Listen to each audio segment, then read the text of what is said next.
Thank you for joining us on the program, and again, a warm welcome. Now we begin. South Sudan's rebels have rejected a peace plan to reinstate insurgent leader Riek Machar as vice president. The rebels say the deal failed to dilute the strong power base of the country's president, Salva Kiir.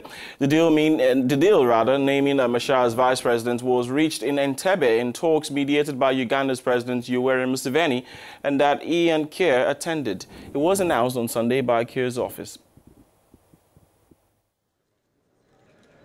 A rebel group allied to former South Sudan's Vice President Riek Machar have rejected a peace proposal to allow Machar's return to government.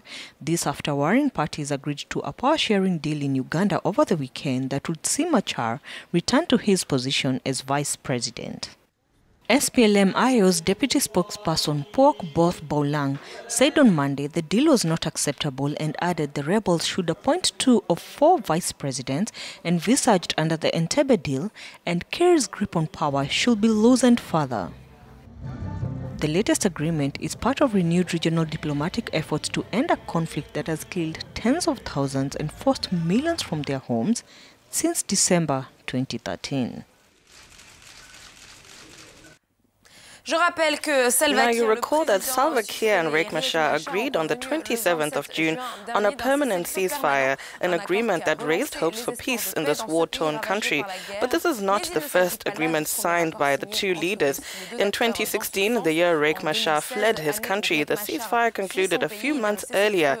In 5 years, the conflict in southern Sudan has caused the death of several dozen people and caused the displacement of 4 out of 12 million nationals. UNICEF recently pointed to the devastating plight of children in the country, with some joining armed forces and no longer attending school, as well as many suffering from hunger. And with us now to offer some perspectives on the rebels' rejection of the peace proposal is Sieta Majok. Sieta is an analyst on South Sudan, and he joins us now from Nebraska, the United States, rather. Welcome to the program, Sieta. Sieta, what does it mean for South Sudan to reinstate Riek Machar as vice president? I think it's expected by many people, especially his supporters, that he would be reinstated, because he abruptly left his position in, July 2016 after the J1 or the presidential palace fighting happened. So his return is something to be expected, or at least to be accommodated. As what it can mean, I feel like there's a sense of fear with his reinstatement, that when he does go back to Juba, that the same incidents may occur as in 2016. Politically, I think it would upset quite a few people as well, because it's going to be seen as rewarding that behavior.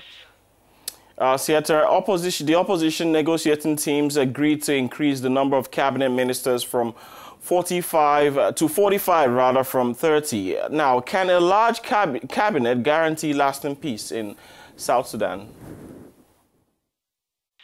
Well, the proposal that's been discussed in Entebbe has already been rejected.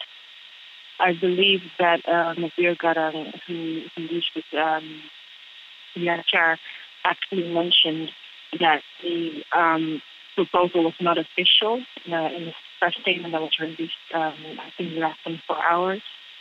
Another point on that as well is that the same kind of agreement was pushed over by IGAD at the last HLR session, and that sort of proposal was also rejected, not only by SPLM-IO, but also by the South Sudan Opposition Alliance, which includes groups such as that of Chirilo, as well as that of Multilingual 1.